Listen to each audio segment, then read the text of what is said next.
So this last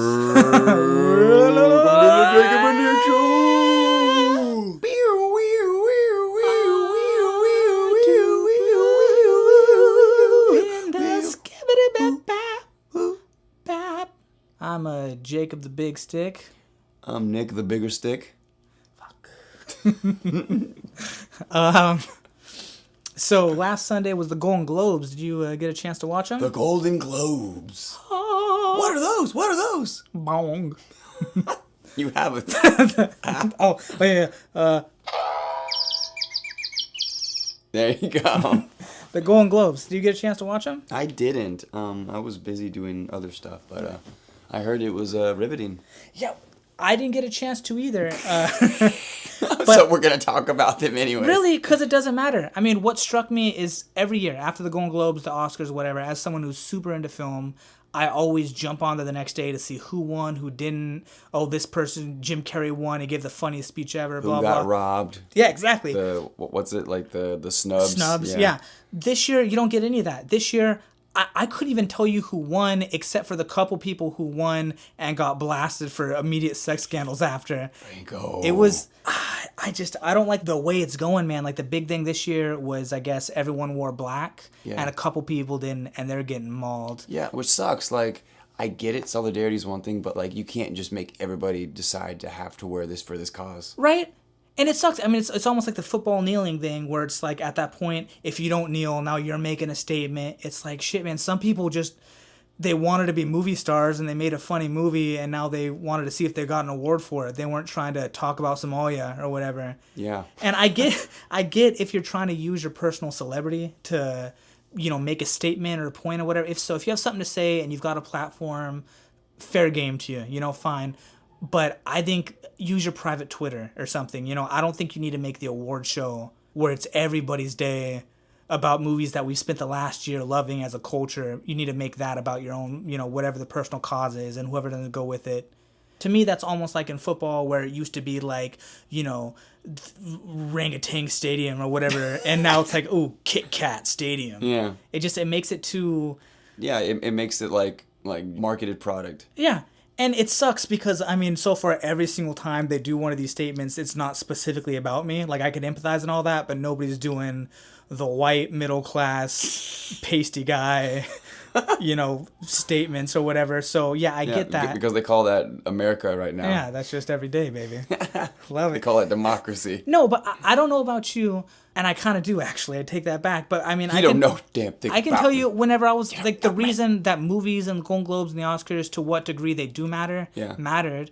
I mean, that was my escape, right? That was when you were a kid and you can, for 2 hours, you can find something that's bigger than yourself and just escape the problems just for a little bit. And you watch all these things and then at the end... Mommy, what's Schindler's List?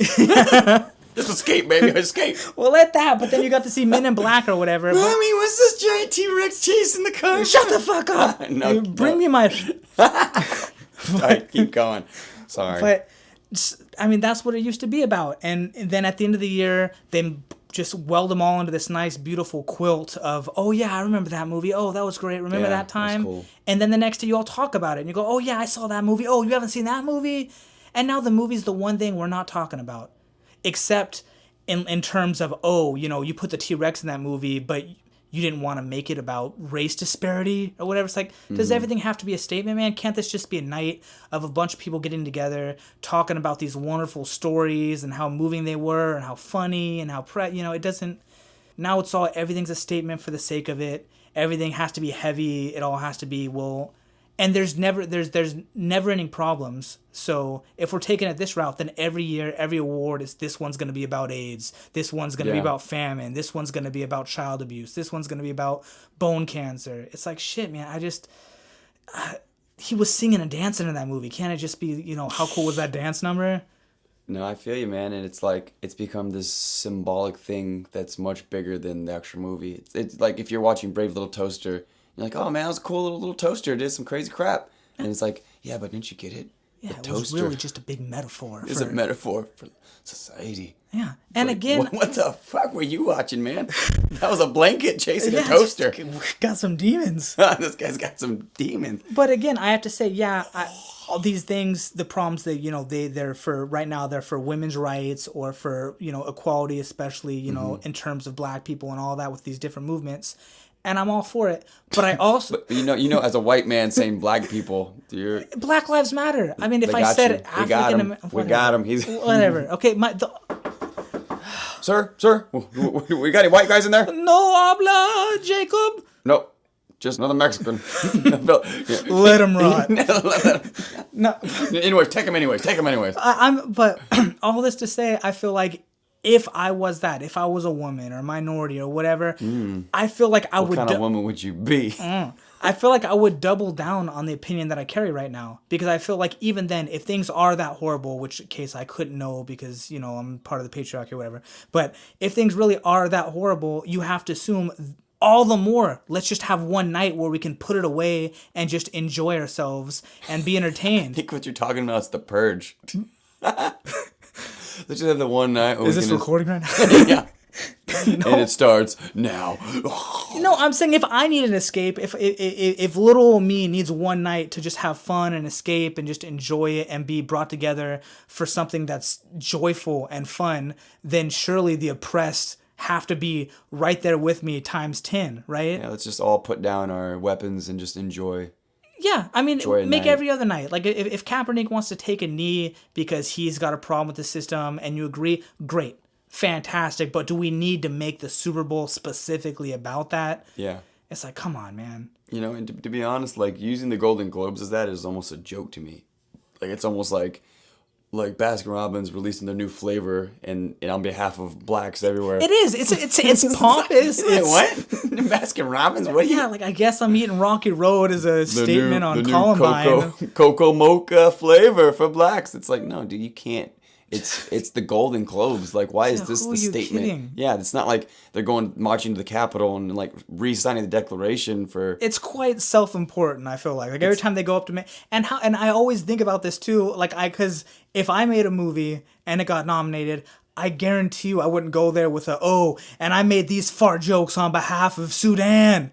It's like, no, I'd want to thank my mommy and my daddy and the crew, and then everyone before me makes it about famine and the Native American, and then I have to just wing it. Yeah. You have to give a speech. Like the last 2 or 3 years, it's like it's all been dead. This trophy is on behalf of. It's like on behalf. You made a movie about a porn star. What do you? and you politicked your way to get that award. Yeah, and Like, now you're telling me you did this on behalf of. Yeah, are you gonna donate that award to the movement? Yeah, that's not. It's gonna go right on in your trophy cabinet. And I can't imagine growing up wanting to be an actor, wanting to be this and that because of this. Like, no, that's just something that happened this year that you're tacking on to just kind of round yourself out a little bit. But no. So Golden Globes, pretty good. I couldn't tell you. And I don't think anybody could. You heard it here, folks. Yeah. We'll see you at the Oscars. You don't want to know what he's doing, ladies and gentlemen. I will tell you in great detail, though. God damn it. No. Okay, so segment. we've got a new segment this time for you guys. Brand And spanking new. do we have a name for this segment yet? It's called We Mario. A Tennis. We Mario a tennis. Yeah.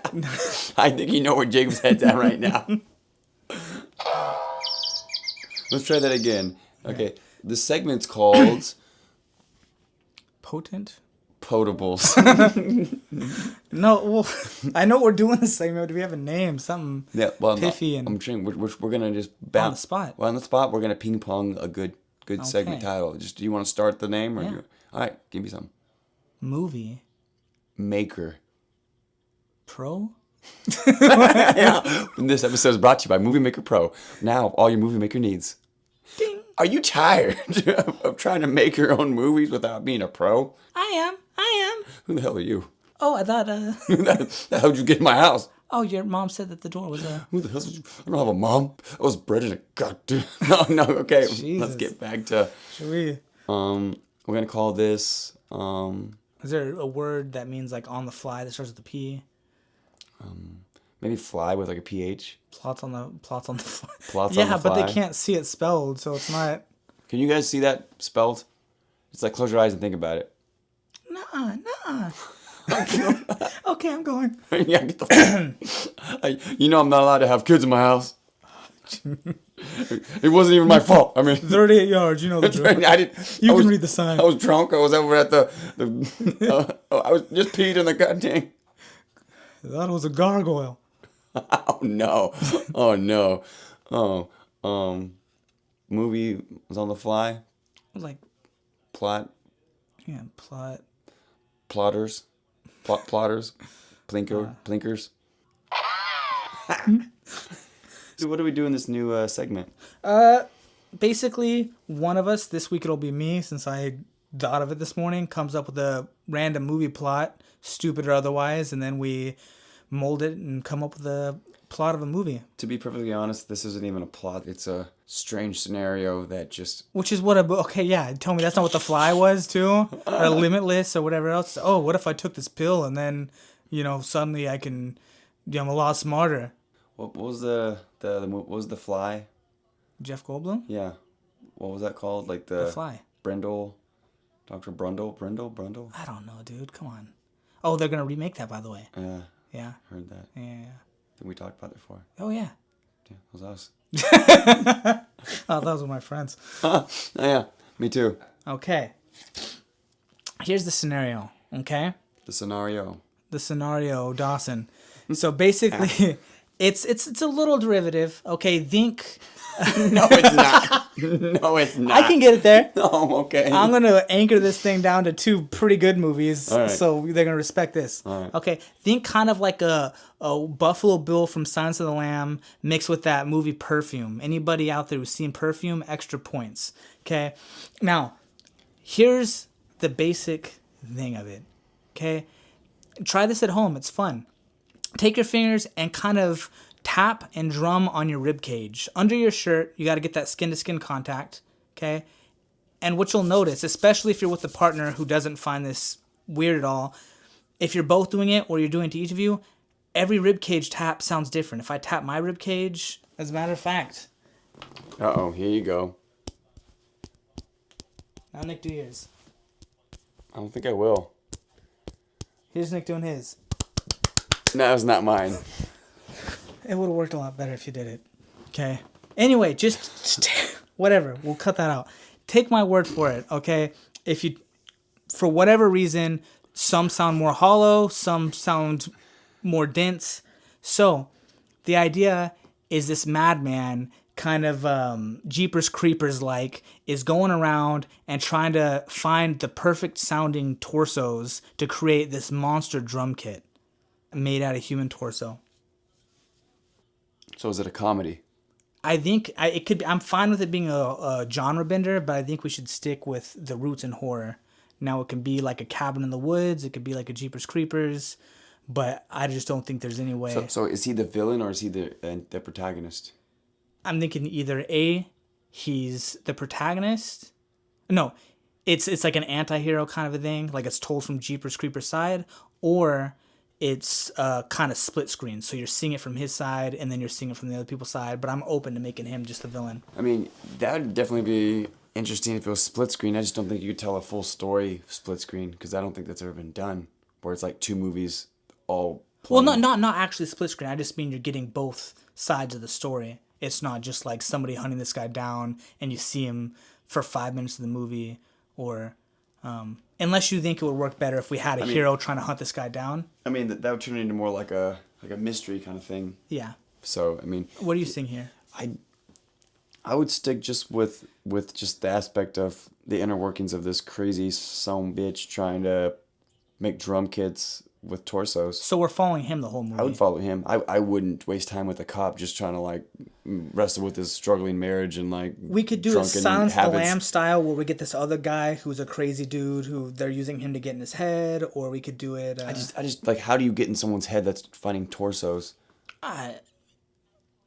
I don't know. Okay, so fine. So this guy. Like he seems like he's like the guy we want to like. Okay. He is the Hannibal Lecter that you so want to does talk to. You do know? we start out and he's crazy and he's doing this, or is it like he's drumming and he's trying to push it a little bit further? He's really deep into, you know, all the fat cats of the drumming world, and then but you. I mean, you got to believe he's not doing this just to lay down his new drum album. You know, I'm thinking so. I'm thinking it's one of those things. he's looking for the perfect sound. Yeah, like he's sick, but only because he's following his compulsion to that level. Like he tried drum kits, but then, you know, some people do it on trash cans. They go the whole Blue Man Group, whatever.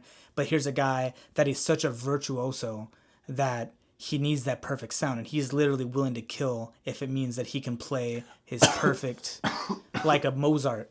Excuse me. The idea is that good, ladies and gentlemen. So we found our plot now. Okay. His drum kit is almost complete. Okay. He's missing one torso.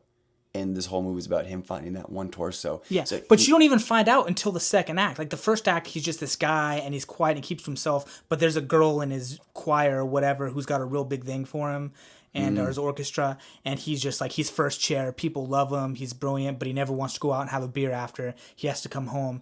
And then you find out, like, you know something's off. And then you find it. But by the time you find out that he's looking for this other drum kit, you're already on his side. Like, you want him to find this other sound more than he does, and then you find out that what we're talking about here is human torsos. Also, you're saying the inciting incident is going to be something totally different. Like, we're not even going to know until, like, the start of Act 2 that he collects torsos? 15 minutes in, we're going to find out that, yeah, he's this brilliant drummer and blah, blah. We're going to get to know him a little bit. But then 15 minutes in, we're going to find out that his goal is to find the perfect sound. Okay. And then we're with him. And then 25 minutes in, we realize that this perfect sound is part of bodies. You don't think that's going to be too much, like, of a of a twist going into Act 2? It would be if we make him like Tom Hanks and it's all great, but we want it's going to be a dark kind of, like, he's going to be a twisted character, but we're going to be with him.